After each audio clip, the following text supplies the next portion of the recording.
Welcome to another episode of Nursing and Nutrition. In this episode, we are going to be looking at digestion. Now, make sure you give yourself some time to listen to this again and again if you need a good review on digestion.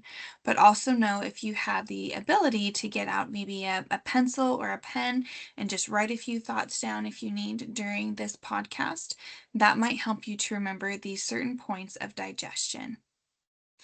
One of the key things you will need to know in digestion is the main organs.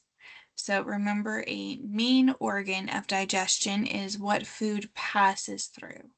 So digestion starts in our mouth, the food passes through our esophagus, into our stomach, then into our small intestine, and into the large intestine. Those are all main organs of digestion. Our accessory organs are our helper organs. So if you want to think of maybe the pancreas, our gallbladder, and those are going to be kind of our helper organs. Okay, so those are maybe things where food doesn't pass through. Oh, and our liver would also be an accessory organ. Food doesn't pass through them, but they are supportive and have a supportive role in digestion. So again, when we put food in our mouth, we chew, we swallow it. The food is mixed with salivary amylase. So carbohydrate digestion actually starts in our mouth from that salivary amylase. It starts to break down those carbohydrates. We then swallow and food goes down our esophagus and into our stomach. And our stomach secretes some things that you will need to remember: hydrochloric acid, pepsin, intrinsic factor, and gastrin. So when we swallow that food, it is then churned or mixed in our stomach with the hydrochloric acid, and it turns into something called chyme. That chyme is then continues to be churned and broken down and further digested. Pepsin can then mix with the chyme and start the breakdown of proteins, and intrinsic factor can bind to vitamin B12 so that way it can be absorbed later on. So carbohydrates, proteins, and fats are then later digested and absorbed in the small intestine. And let's go ahead and walk through each one of those so that way you know how that happens. So again, salivary amylase in our mouth helps us to digest carbohydrates. They are then broken down in the first part of our small intestine called the duodenum, where those carbohydrates are broken down into what we call disaccharides, where there's only two sugars or that are linked together, two rings. And then in the jejunum, they are, which is the next part of the small intestine, they are further broken down from disaccharides to monosaccharides, where they can then be absorbed through the small intestine. Now, if you remember, the small intestine has parts of it called villi and microvilli. And if you want to either look at my hand for this, you can, or you can do this with your own hand. So if you put your hand out and trace it with your index finger, you see that there's a lot of space between all your fingers. This is what the villi are like in our small intestine. Now, the microvilli are on the villi, so they're like little other fingers on our finger sticking out, and that's where the absorption happens in the brush border of our small intestine. Those have a lot of surface area in between them, and that allows for our body to absorb all of these nutrients that we have eaten. Now, note if there is maybe a malabsorption concern or inflammation, or maybe a combination of the two, such as celiac disease, those microvilli and villi are going to be swollen and look bent. And because of that, they're going to have less surface area where things can be absorbed. That can lead to malabsorption, and as an inflammatory response, there might be some diarrhea and other unpleasant issues that occur because of that exposure to gluten. So that is just a brief overview of carbohydrate digestion. For proteins, remember that pepsin starts to break them down in the stomach, and then when they're in the duodenum, or that first part of our small intestine, The amino acids can be broken down further and then they are more absorbed. So the proteases is what they're called. They come in and they're like scissors. They just clip the proteins into these smaller amino acids, and then those are also absorbed through those microvilli and into our bloodstream. Fat is a little bit different. So if you remember, fat is absorbed through our lymphatic system. And when we are digesting fat, and fat is in the chyme and goes into that first part of the small intestine called the duodenum, our body is signaled to release bile from the gallbladder. So, bile is actually made in our liver and stored in the gallbladder where it becomes more concentrated. So, when we have that concentrated bile, it is then released through a duct from the gallbladder into the small intestine where it breaks down and starts to emulsify those fats.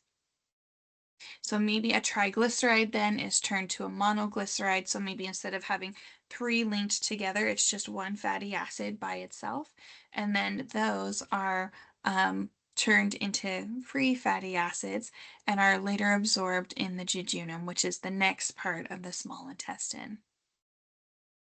And again, that's absorbed through our lymphatic system. Now, one question you might be thinking is, well, what about people who do not have a gallbladder? Know that we can live without a gallbladder.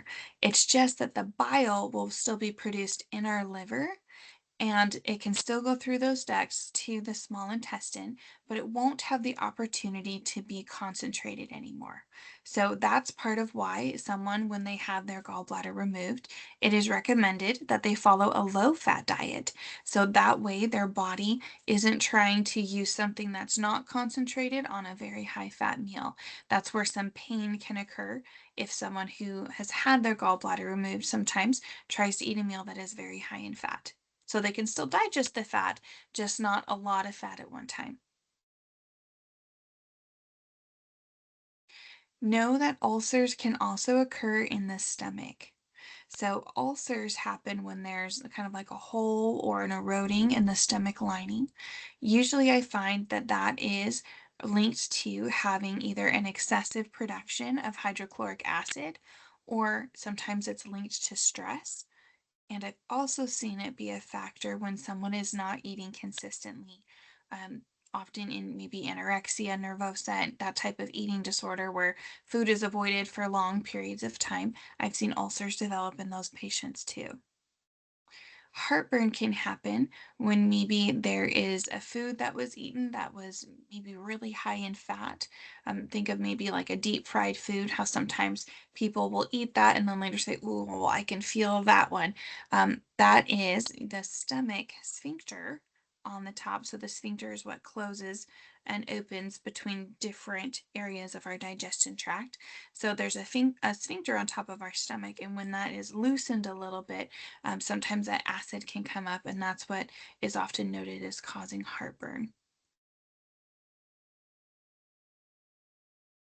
Know that the duodenum and the jejunum and the ileum, all those small parts of the small intestine, are key to absorption.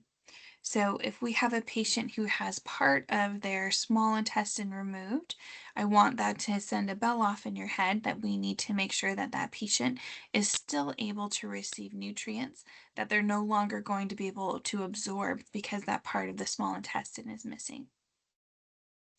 And so, for example, in the duodenum, that's where calcium, phosphorus, magnesium, iron, copper, selenium, thiamine, riboflavin, niacin, biotin, folate, and vitamins A, D, E, and K are absorbed.